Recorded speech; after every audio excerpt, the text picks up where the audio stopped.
Alam mo, isa sa pinakamasarap na pakiramdam ang pagmamotor ng long ride. Yung tipong pagsakay mo pa lang ng motor o pagpaandar ang engine, may mararamdaman ka ng kakaibang saya. Dahil kapag nagmomotor ka sa mahabang biyahe, talagang nakakawala ng stress at ma-appreciate mo pa ang ganda ng mundo.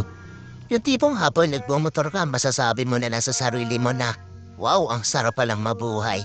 Ang ganda pala ng mundo.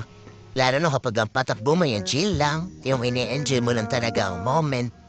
Madami kasi tayo kanya-kanyang problema sa buhay. Pero kapag nagmomotor ka na, makakalimutan mong problema mo.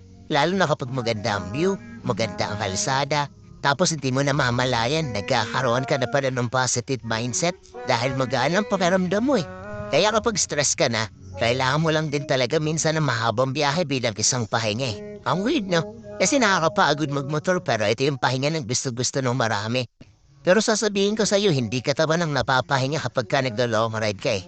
Kundi yung utak mo, kundi yung sarili mo mismo.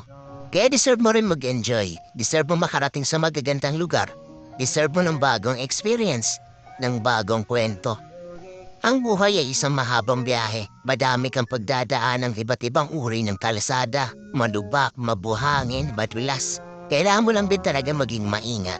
At pwede kang huminto para magpahinga. Tapos, biyahe na ulit.